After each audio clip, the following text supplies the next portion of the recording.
Every year for the past 8 years, Lexus has sent us an RC coupe to drive, and I see we've got another one to look at. RC350 FSport all-wheel drive. And it's actually made in Japan. Explains the high quality. So let's just cut to the chase and get to the price tag. 53 grand, okay, $1,200 for a special appearance package. Blacked out roof, blacked out hood. 19-inch dark wheels. We'll look at that as we get in the parking lot. $1,160 for the LED headlights. Those better be good. We'll find out later. And the navigation stereo system, $2,725. Some other goodies. And there you have it. We also tested and did a video on the Lexus LC500 V8 coupe. We'll have a link for that video at the end of this video. Very, very nice car, but expensive. We also tested the Toyota Supra 6-speed manual. We'll have a link for that video at the end of this video as well. So here it is, and I have to be in the shade here because it's 110 degrees outside, plus there's high winds, and I need to be against this wall or the wind will block out the microphone sound and you won't be able to hear what I'm saying. And now obviously the first thing you see is the appearance package with a black hood, black roof. Blacked out wheels do we have? Blacked out grille. What a nice way to attract heat on a hot day. Kind of hot in that cabin now because of this, but in the spring and winter time won't be a problem. And here's the side view. And here's the rear view. You can see they sent it all the way from Texas just for us. We have those nice looking exhaust pipes to fool you thinking it's the V8 model, but it's not. The first thing we do when we get a car is check the brand of tires they issue, because there's a lot of cheap tire brands out there. Manufacturers putting them on to save money. Price like this, I would expect a decent brand. And Bridgestone. Okay, that's good. Then we want to check and see if there's a spare tire, and usually there isn't. However, yes, there actually is. A little donut under there. Okay, good to... Not much room in the trunk, of course, being a sporty coupe. But not too bad. And the third thing we do is take a vehicle out in the dark and see how the headlights perform. And these are the $1,100 headlights we saw on the price sheet. We did a video on this already, night drive on this car, but if you didn't see that video on YouTube, we'll have a part 3 of the video, so you won't be missing anything.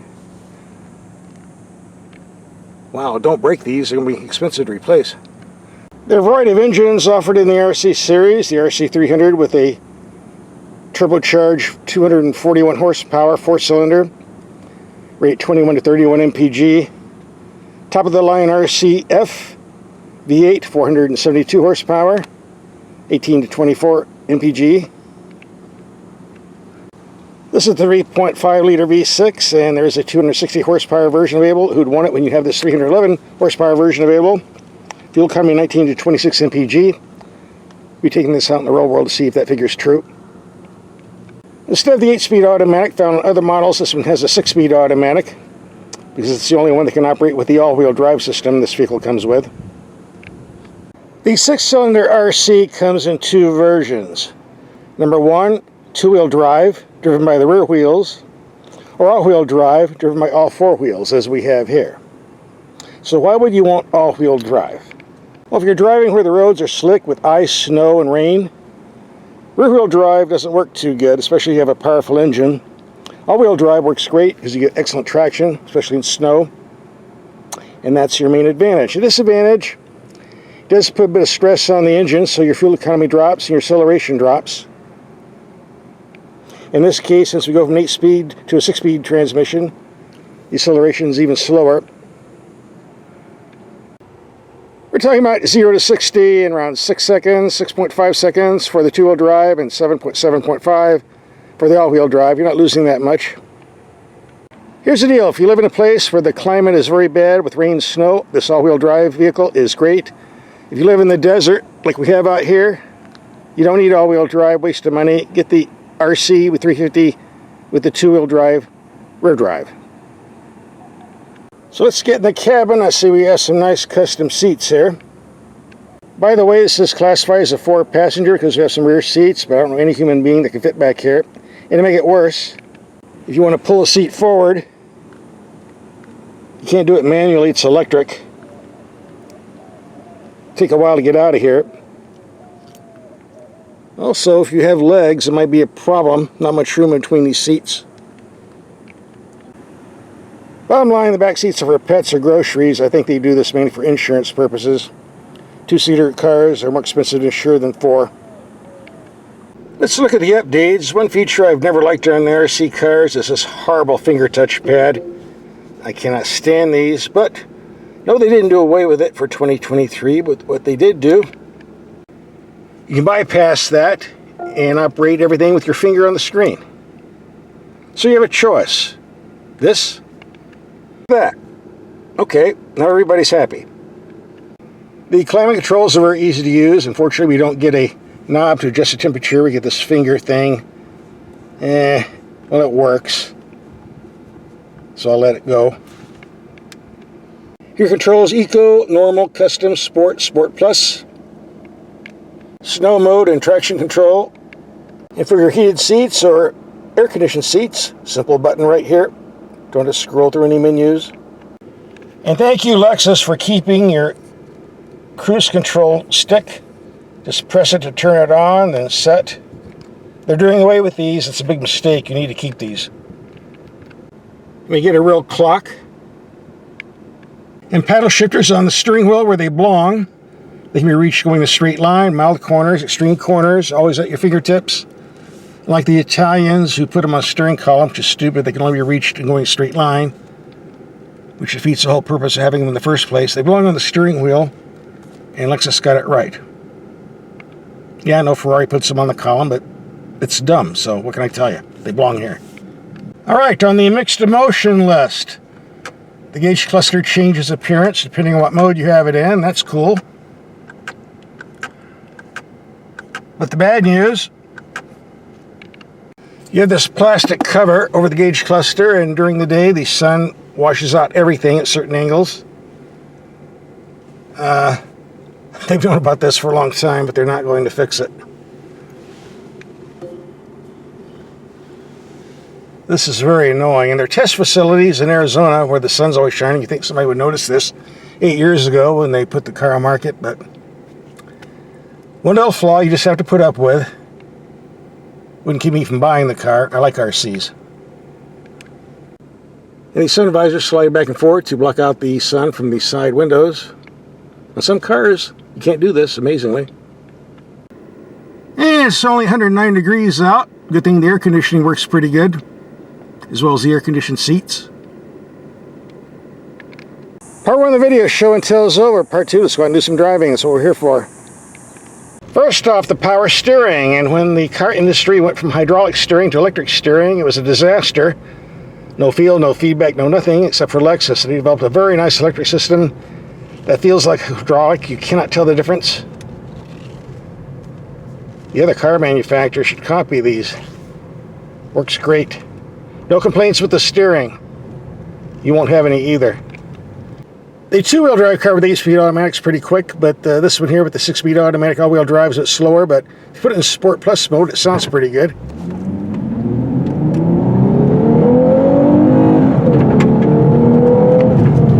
Nice brakes.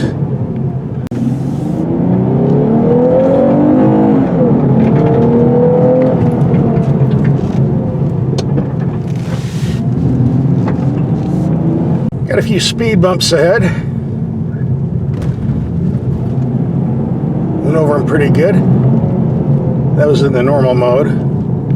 So let's take this out in the country and open her up.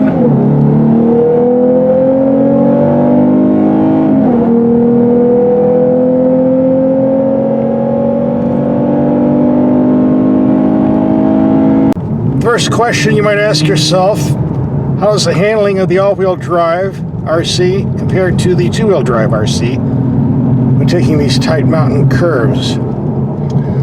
On dry pavement, there's really not much difference. Of course, if you hit a wet spot or an icy spot in the spring or winter time, the all-wheel drive is more likely to stay on the road. versus the two-wheel drive. Again, all-wheel drive is for wet conditions, two-wheel drive is for dry conditions.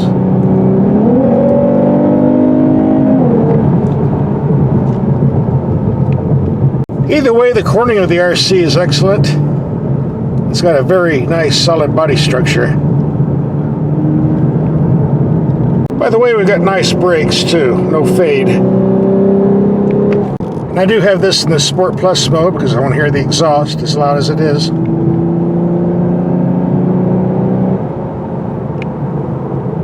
I think the RC with the 3.5 liter V6 is the more practical of the lot. If you want a real thrill ride, the RCF version with that big V8 is pretty hard to beat if you can afford the price and afford to buy the gas. I've been running these brakes pretty hard for the past 20 miles and not a bit of fade. They're really holding up great. Very impressive. This is a very nice GT car. The city lights. I see our drive is coming to an end.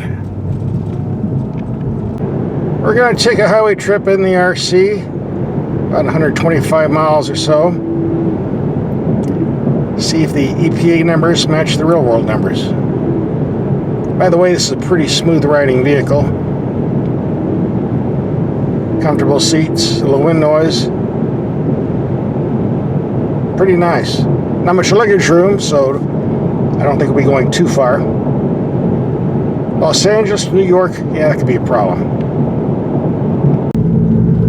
Our tax dollars at work is to see how many months they can milk this little project while everybody stands around doing nothing.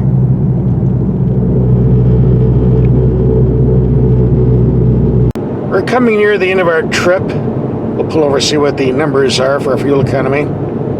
Also might add, we're gaining about 1,000 feet in elevation, which means we're going to lose about 10% on our number. But if we take a return trip and videotape that, we'll gain 10%, so it all works out the same. Well, I was getting around 27 to 28 driving on level pavement, but once we started climbing the elevation, dropped to 26.4. Reasonable enough, I think. So what's my take on this RC after a week of driving? Well, there are those who think this is a bit on the overpriced side. Maybe.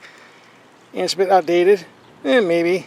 Let's look at the positive side. It was made in the same Japanese factory for 8 years. The quality is unquestionable. Its reliability and durability have been well established. And it has the highest resale value of any coupe out there. 3 good features I like. And they make excellent used vehicles. Pick one off a 3-1 lease. And they make an excellent used car buy. If you can find one just getting off a 3-year lease, if it's well maintained, get one for maybe 60% of its retail cost than you. Get a vehicle that's going to last a long, long time. Very good choice, new or used. That concludes our 1 week test. If you're not seeing our headlight test, we're on YouTube, no problem. We're going to pull that up right now. See if these lights are worth the $1,100 they're charging here. So let's find out. Alright, it's dark enough. Let's see how these expensive headlights work.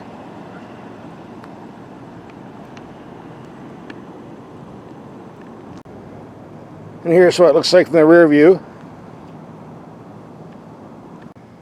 The emergency lights are separate. Not the brightest I've ever seen though. Have lights on the outside mirrors. And separate from the headlights on front, although the bright light kind of drowns out the emergency lights completely if you're not looking up close. These headlights are playing games with my lens. I think we'll have a problem getting a focus here. These are really bright. Turning off the headlights, yeah, that's far better. We definitely see the emergency lights now. Same in the rear. And here we have the low beams on a wall 30 yards away. Very bright, but not very high. Turn the brights on. There we go. Lighting up everything. Pretty bright. So here we have the low beams on. Still rather low. Oh wow. These brights are awesome, lighting up the whole countryside here. These are flamethrowers. So let's do some long range in the parking lot here. Reaches up, but still rather low. Wow. Now we got the high beams on.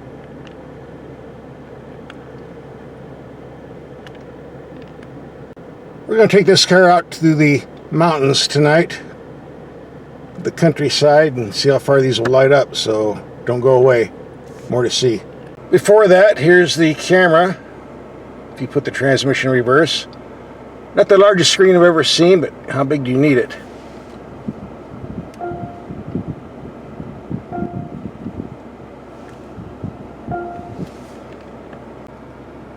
Lots of bright controls here with all kinds of different colors.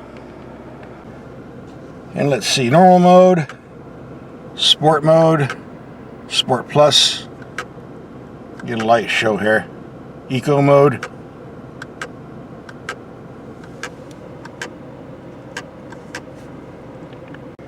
There's one feature I cannot stand in a car, that's auto dimming mirrors, unless they have a disconnect switch, because in driving the city limits I don't want blacked out mirrors, it's not safe. So we do have a disconnect switch to turn it on and off, so we're good to go. I've noticed when we turn the steering wheel to the left or right, we have side cornering lights, like so. Turning left, turning right, they go to the other side. This is a handy feature to have when you're in a parking lot. You see what you're parking into and don't run over the winos. When driving on the back dark, dingy streets, you can see how low the headlights ride to the ground. Don't see too much down yonder, but with the brights on, no problem. Low beam's okay for city driving, but backcountry roads where we're going real quick, in a couple of clips, you can see you need the high beams on. Once you do that, yeah, you can see everything.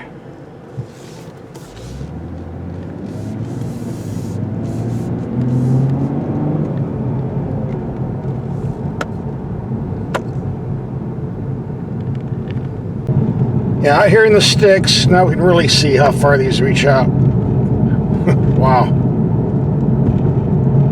That's about a half mile down the road.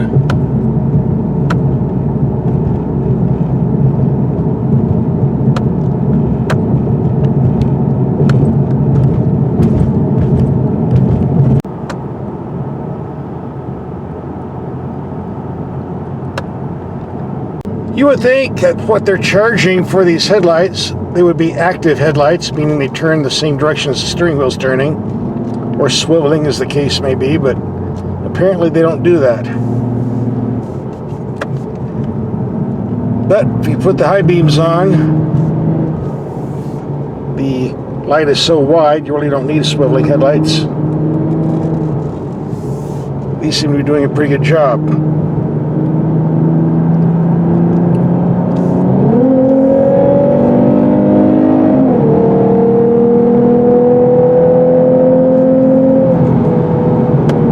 You see, to put the low beams on, you can't see very far. There's a lot of wildlife out here. In fact, I almost ran over a bobcat. I didn't have the camera on, you can't see that, but don't want to do that. There's two things out here I definitely don't want to hit, and that's a skunk and a bear, and they are out tonight.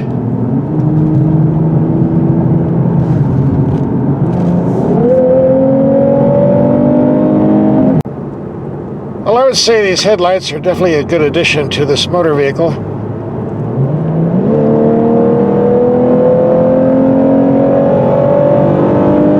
I think it's time we got on the freeway.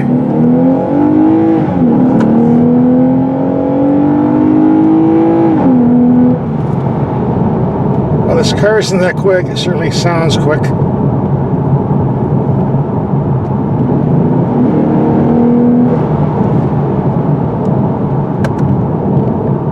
So let's light up some freeway signs here with the brights. Ooh, got a lot of flame here.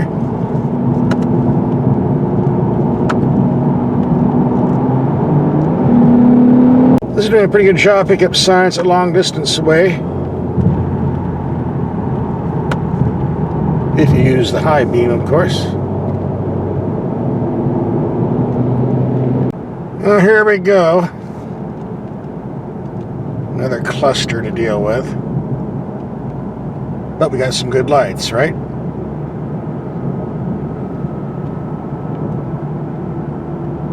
If you drive on backcountry roads, you can see the lights really reach out on flat terrain.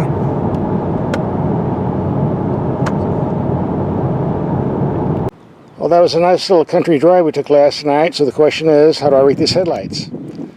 Very nice, I'd say 9.5 out of 10. And how do they compare to the standard lights? I don't know, because every RC I've ever seen are loaded up with these optional lights. I think you're pretty much stuck with them and paying the extra fee. Now, are they worth the extra fee? Well, when you're getting a car that's 60 grand, why quibble over an extra grand, right?